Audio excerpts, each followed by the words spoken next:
Yo soy Rodrigo Salinas, tengo 56 años. Estamos en lo que hoy día es la sede de Santiago de la Universidad de los Lagos. Esto es en calle República 517. Esto fue un centro de tortura de la CNI, donde pasaron muchos detenidos, obviamente, en los 80. Y yo soy de los que estuve acá, estuve en el año 85 detenido en este espacio.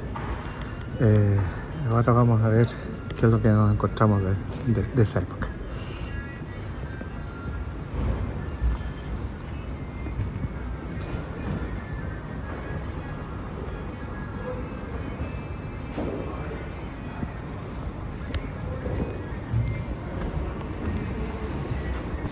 Los suelos eran todos así, como de baldosa, de piedra. Esa baldosa. Así, miren. Esta baldosa. Yo te dije que era más pequeña, no era la baldosa. Y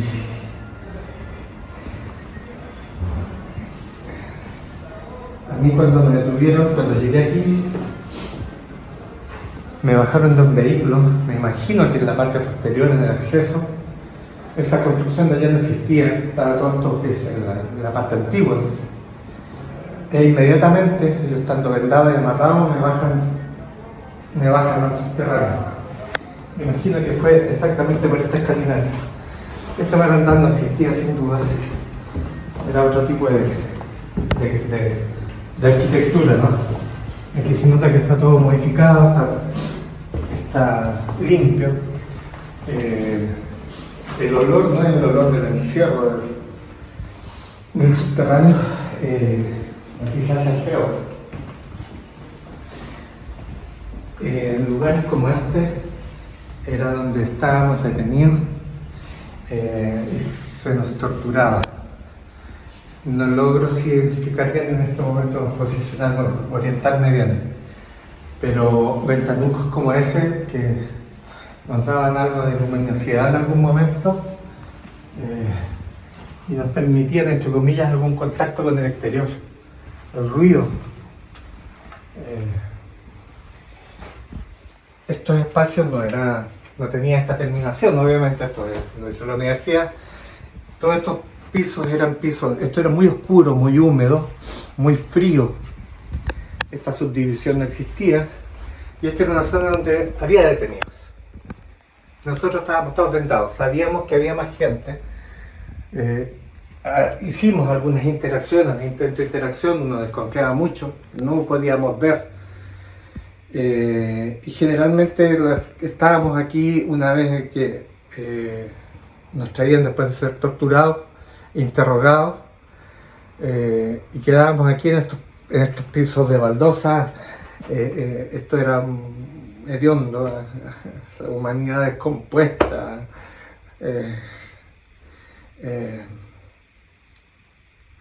desnudos. Y aquí tú podías escuchar obviamente los gemidos de quien hubiera sido torturado.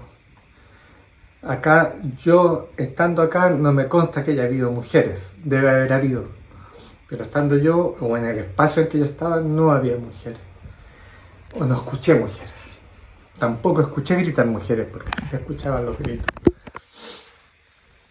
Era bastante aterrador en todo caso, ese solo hecho, antes que porque tú sabías que te iba a tocar a ti. Entonces, cuando te levantaban, tú ya sabías lo que venía. Uno quería seguir pegado al suelo. Eso era como una sensación de seguridad, de sobrevivencia. He hecho el abordaje de mi situación personal en términos terapéuticos, porque sin duda esto deja secuelas. La tortura, lo vivido deja secuelas en los cuerpos, en las almas. He hecho todo lo posible por alcanzar ¿cómo llamarlo? Una vida más normal. Dejar la angustia, dejar la desesperación de lado, que a veces no. He trabajado duro en eso. Entonces, parte de este proceso Yo me sometí a una técnica terapéutica que lo que busca es resignificar el recuerdo, por lo tanto tienes que volver a vivirlo. Llevo ya un par de años reviviendo intensamente cada día de la tortura, por ejemplo.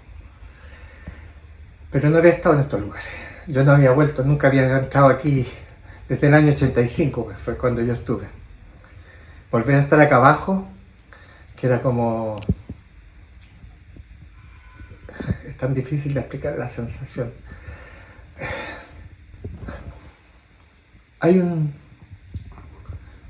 Uno sabía, uno tenía la certeza de qué es lo que iba a pasar. El saberlo no lo hacía, tal vez lo hacía más aterrador. Pero creo que una gran angustia era el desaparecer. El irte sin que nadie supiera qué había pasado contigo. Una de las cosas que intensamente se trataba de hacer era eso, establecer vínculos, dejar alguna huella. Que la persona que estaba quejándose más allá llegara a confiar en mí y yo confiar en ella. No nos veíamos, no nos podíamos ver, solo nos sentíamos. Estar en esas condiciones realmente era muy angustioso. La proximidad a la muerte, la proximidad del dolor, del sufrimiento intenso. Esa incertidumbre de qué iba a pasar era muy, te descompone, te desorienta. Entonces me pasa ahora que vuelvo a este espacio que está remodelado, que huele limpio, pero que era el lugar donde, como decíamos antes, nos reventábamos.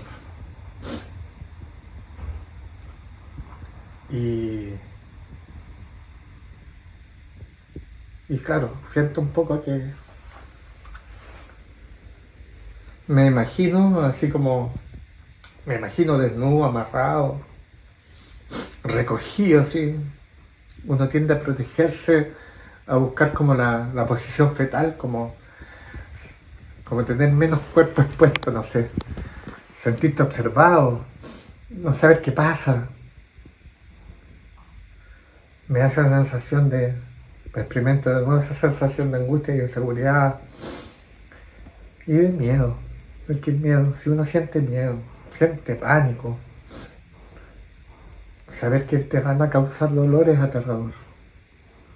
Y saber que podéis morir en eso también es aterrador.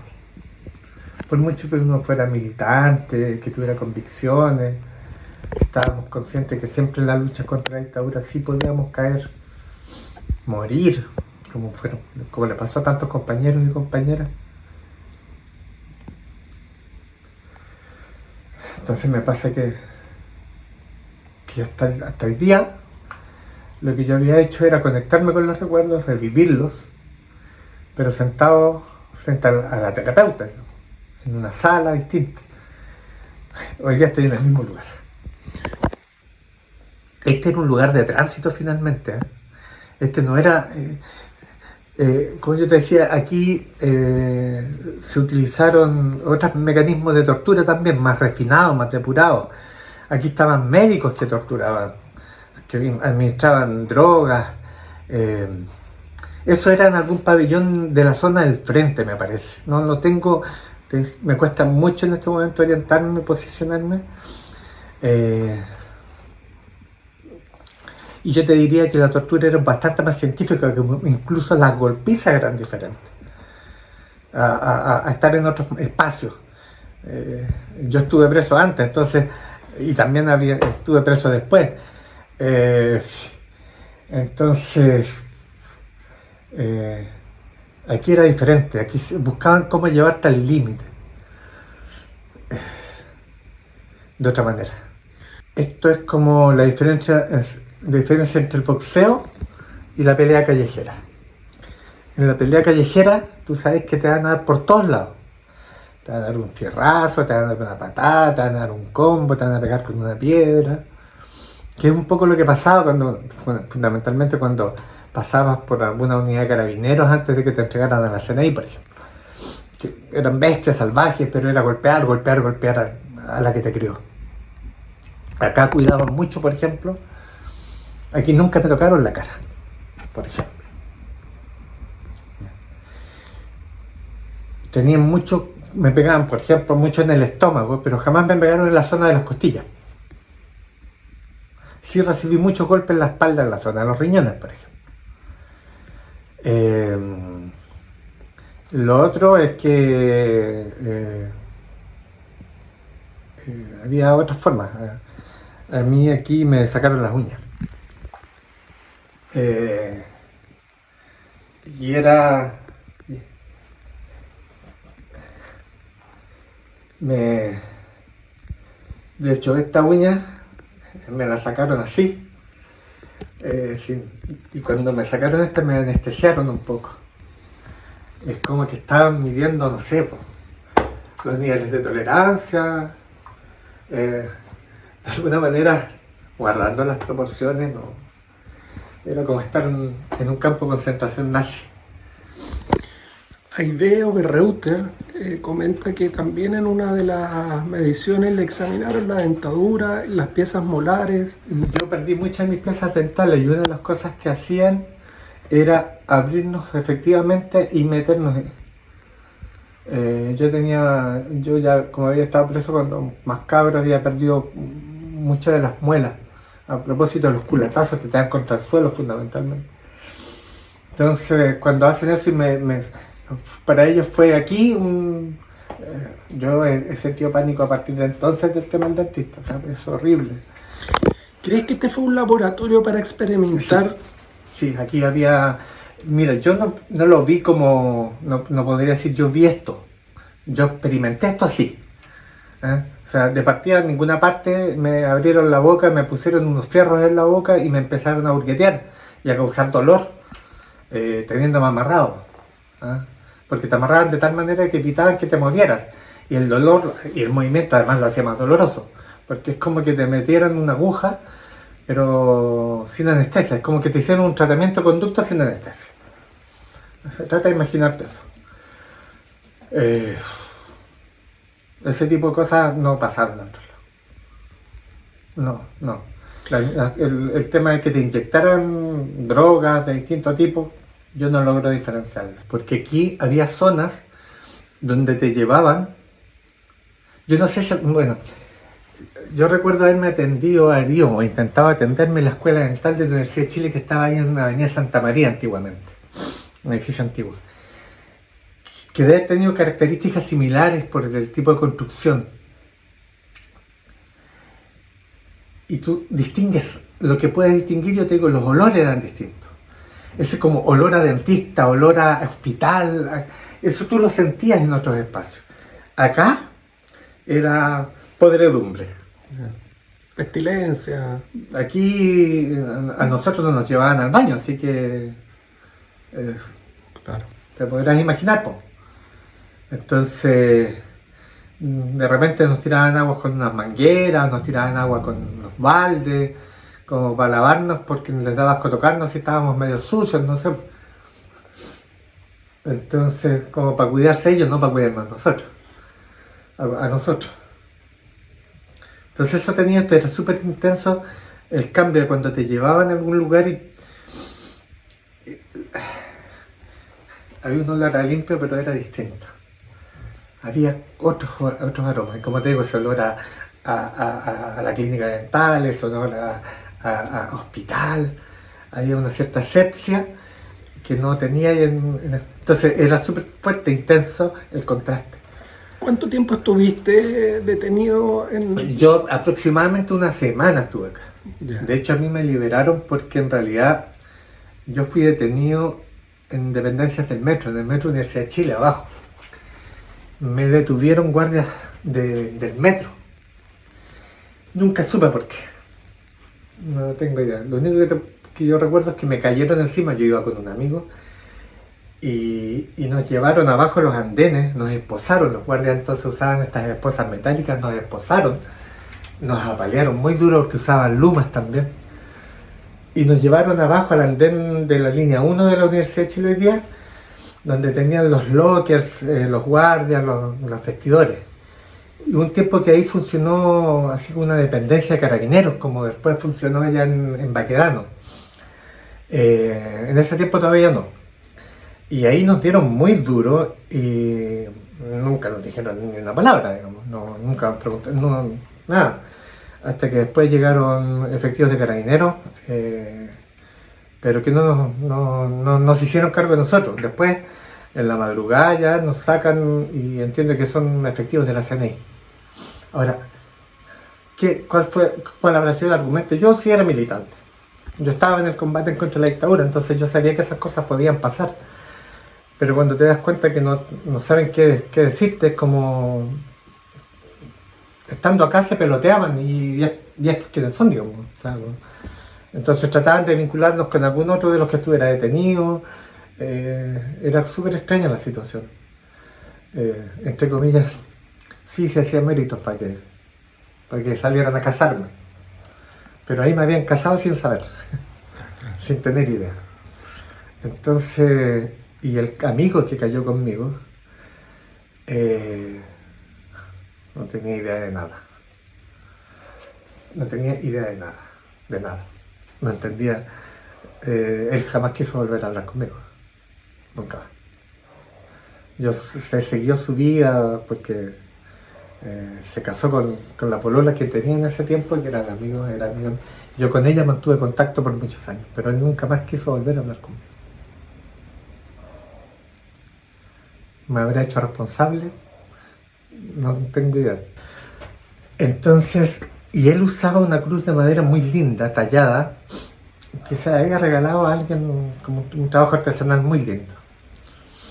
Entonces, a él lo sentaron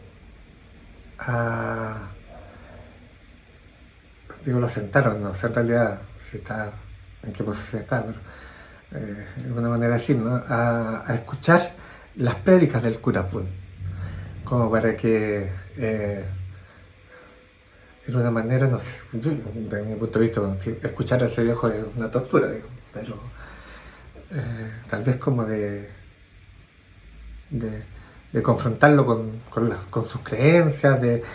Ahora, ¿qué te puedo decir? Lo que yo sé de él hoy día es que él es Opus Dei.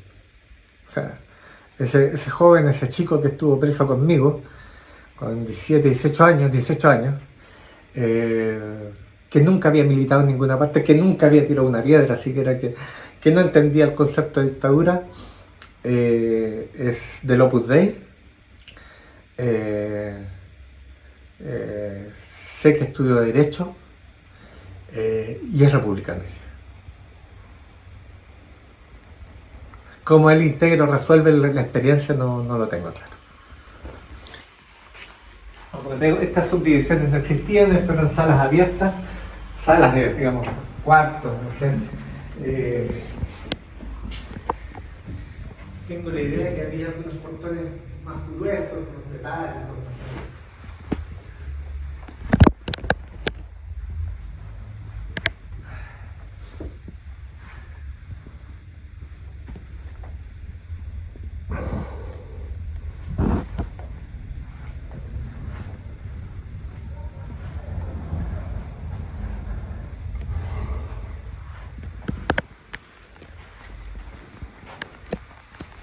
Tengo la idea, me cuesta con esto los carros. Este era un subterráneo que estaba conectado. Por aquí tengo esa imagen de que corría la gente. Entonces tengo la idea de que esto debe haber tenido otra conexión por alguna parte, para otro lado.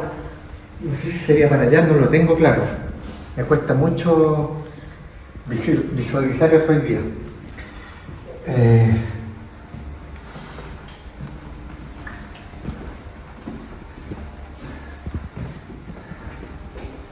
Salían del otro lado, la verdad es que no estoy seguro. Por ejemplo, este tipo de cosas que rompen esta caja, las puertas cerradas, probablemente aquí también había gente detenida.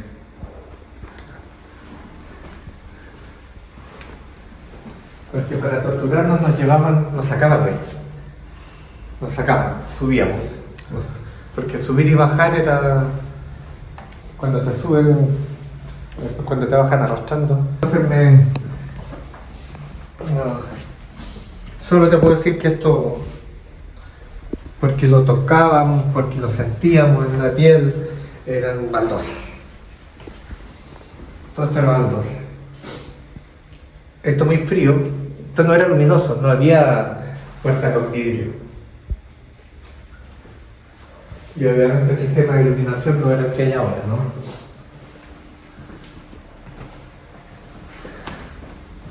Y para nosotros que estábamos además vendados y que lográbamos ver, así como siempre con cuidado levantando la cabeza, porque si te pillaban levantando la cabeza, uno trataba de mirar, de orientarse, pero estando aquí abajo era muy difícil orientarse. Solo la luminosidad de los ventanucos, esos, que marcaban la diferencia entre el día y la noche, que nos servían para orientarnos en eso. Lo demás era bastante lúgubre esto. No tenía esta luminosidad, no tenía este color. No. Eso es de antes. Estos guardapolvos de baldosa, eso es de antes. Eso es original. Esto, por ejemplo, no es original. Esto era más grande. ¿Estamos listos acá? ¿Puedo seguir grabando hacia arriba? Sí. Ya. Subir aquí, bueno, al principio no era. Uno subía, pero subías al tropezón, te llevan agarrado, te van golpeando. Sí. Pero ¿sabes qué era? Yo lo que te digo, incluso aquí lo que más pasaba más que darte golpes salvajes, por ejemplo en la subida, que me pasó en otros lados, te pegaban nomás un empujón, pero siempre te llevaban muy agarrado. La idea era que no te cayeras. Tenías que llegar en buenas condiciones a donde te llevaban. Aquí ya me desaliento completamente. Nos sacaban, y recuerdo eso porque uno sentía el frío en la noche, por ejemplo, el fresco, hasta rampa, no recuerdo cómo sería eso. Y nos cruzaban hacia esa zona. O nos llevaban al segundo piso, nos cruzaban hacia esa zona. Yo no sé si allá también hay subterráneo. ¿Cómo? Allá también hay subterráneo, ¿no? No. ¿No? O sea, para ese lado está todo tapado. Está tapado, pero había subterráneo. Creo que sí. Sí, porque tengo la noción, la idea de que de ahí es donde salía lo que nosotros pensamos que era el túnel que conectaba con otras dependencias del entorno. Eso es lo que pasó, como lo que pasó con muchos centros de detención, tortura, exterminio. Ser que esta fue una facultad universitaria antes y que después vienen los chanchos y lo transforman en un lugar de dolor, de sufrimiento. O sea, lo que yo tenía entendido es que la entrara por ahí. Sí. Por esa puerta. Es que esto era así. Claro. Tú bajabas así. Y abajo, ¿sabes por qué? Porque abajo era donde emparrillaban gente. Porque aquí también había parrilla. Abajo. ¿Y por qué abajo? Porque es el lugar donde el tormento de la electricidad es horriblemente doloroso y no hay nadie que nos grite como barraco. O sea, entonces, es como, si tú te fijas, si tienes la oportunidad de estar en otros lugares que fueron centros de tortura, por ejemplo, yo recuerdo José Domingo Caña, que tenía una pieza especialmente habilitada y recubierta de cemento, que era donde emparrillaban a la gente, para aislar acústicamente. No impedía que el vecindario igual sintiera, pero... Esto, lo que tú recuerdas es una edificación bajo nivel. Sí. Que es distinto incluso a ese. Yo diría que era más profundo, era como tú bajabas una escala que hay completamente abajo. Tengo la sensación de que... Y creo que... Y ahí era distinto, ¿sabes por qué? Porque no... El olor era otro, también, como súper...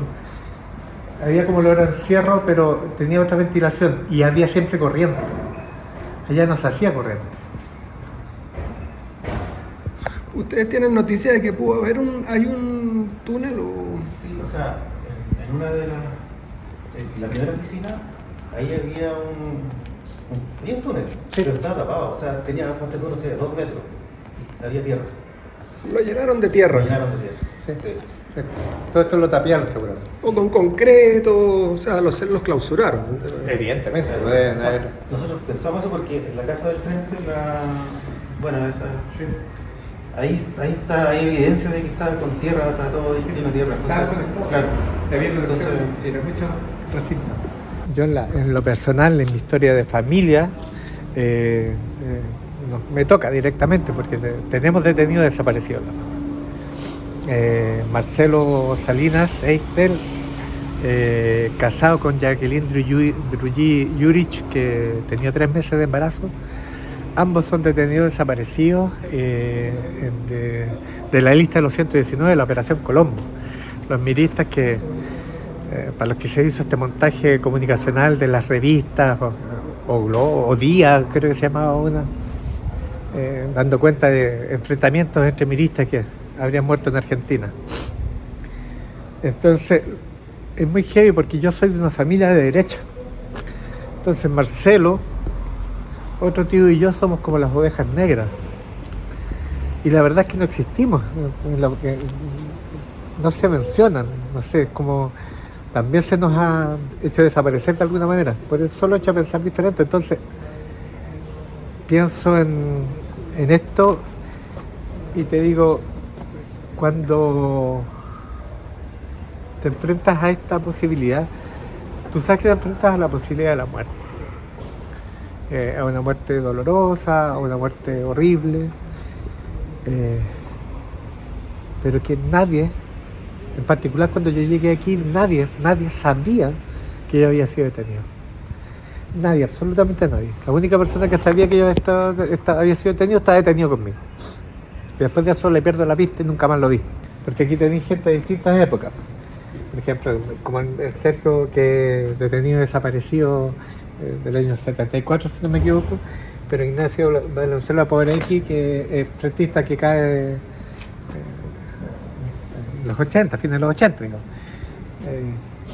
Por eso cubre hasta el periodo de marzo del 90, ¿no? O sea, mira, cuando piensa tú en lo que es hoy día el Plan Nacional de Búsqueda.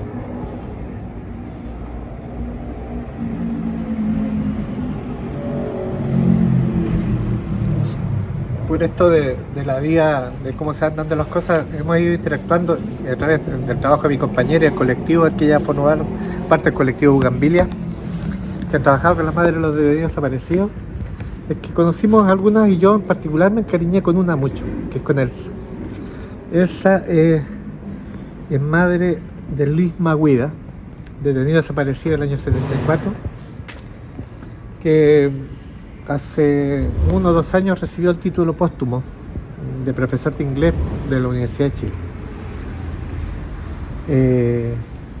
Ya la Elsa, si bien está viva, su cabecita ya va caminando por otros lados. Pero mientras estuvo lúcida, completamente lúcida, no hubo un día que no pensó en su hijo. No hubo un día que no esperó que su hijo apareciera, y sabes que no hay nada.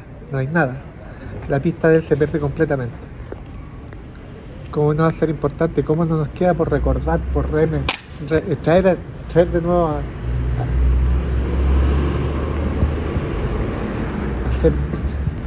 hacer justicia? Este es un país donde la política de Estado ha sido no hacer memoria. Esto se ha limitado el Estado a esto. Los 50 años nos llenaron de placas conmemorativas.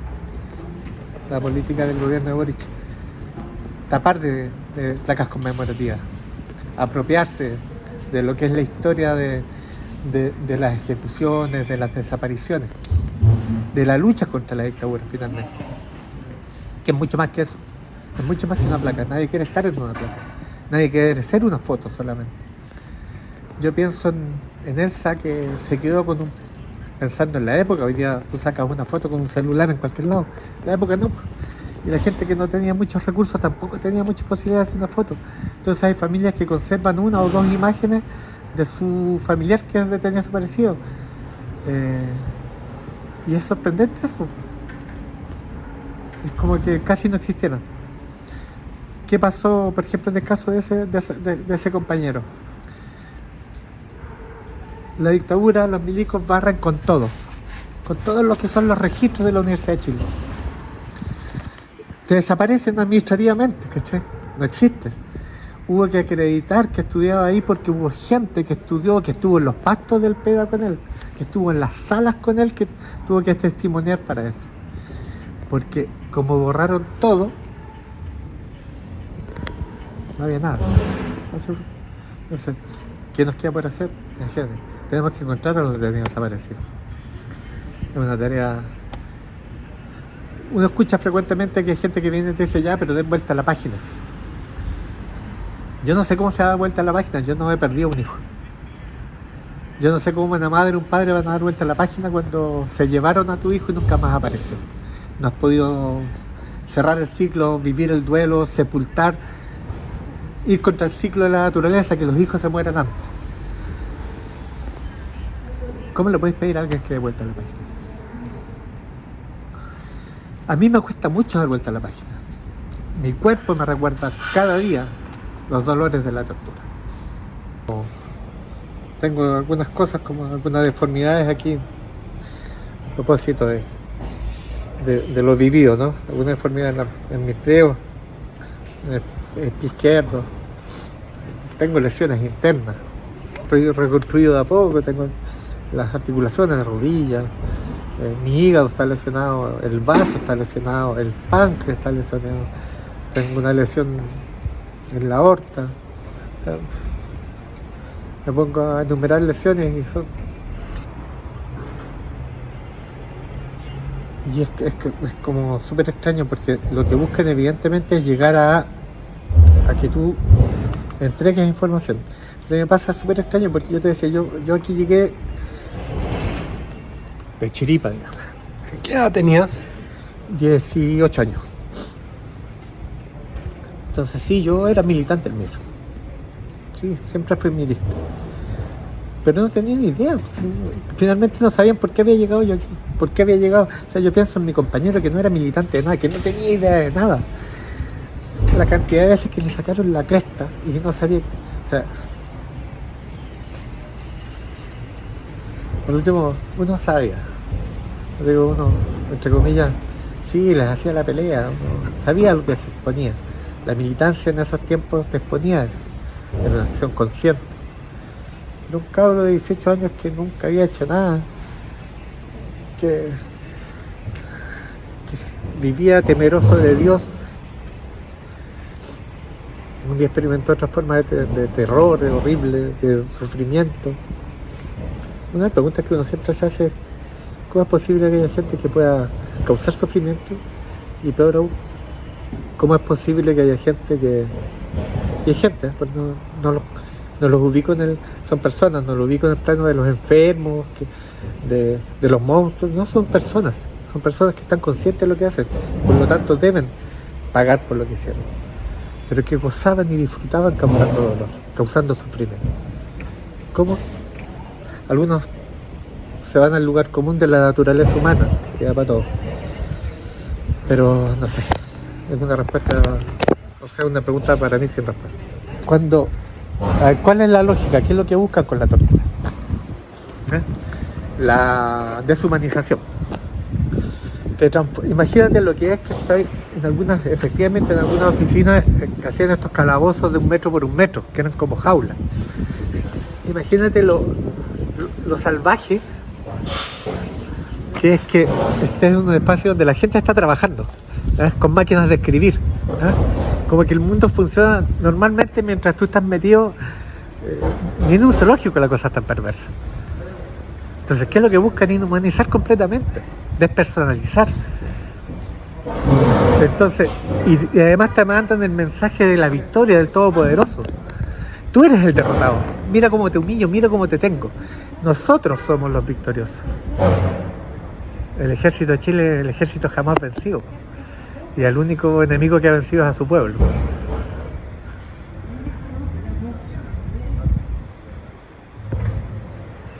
Entonces, ¿qué es lo que hay detrás de eso? Siempre el tema de la deshumanización completa. ¿Recuerdas el momento en que te dejan en libertad? Sí, ¿Podemos recrearlo? me sacan un día, era la tarde, pero estaba de día.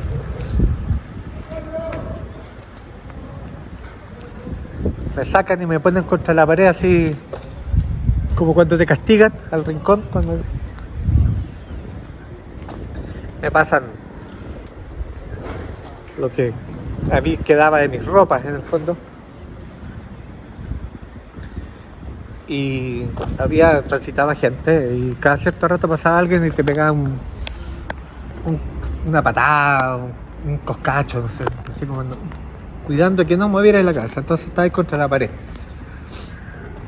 Yo no entendía lo que iba a pasar porque efectivamente que me sacaran así, yo la verdad es que en ese momento pensé que me iban a llevar para otro lado y que estaba cagado. Que ya no. Pero pasaron las horas, oscureció completamente. Me hicieron vestirme a un vendado con mi ropa, o lo que quedaba de mi ropa. Y bueno, cambian, los ruidos de la ciudad son otros. Entonces el silencio era... se tomaban el tiempo de hacer una puesta en escena, me parece. Y me sacan a la calle. Me sacan a golpes, me dejan al frente, ya sin vendaje, sin nada. Dos o tres, al menos dos, de eso estoy seguro. Y uno pasa bala a su arma, a su fusil. Uno estaba con fusil, asumo que era un pelado. El otro tiene una pistola en la mano. Y me apuntan y me dicen, corre. Larga. Corre, conche tu madre, corre. No podía correr. No. Era una locura, no estaba en condiciones de correr. Así que caminé. De hecho me fui por esa calle, no salí hacia la Alameda. Me fui por esa calle y salí por lo que es Almirante de la Torre. Recién salí a la calle por donde están los Sagrados Corazones. Ahí salí a la Alameda. Y era de madrugada. Y busqué donde quedarme por ahí en un rincón, esperar a que amaneciera. No quería mover. No, estaba con miedo esperando, porque en el fondo no sabía de qué se trataba. No me dijeron nada, solo eso. Supongo que tuve suerte. Con suerte. Eso.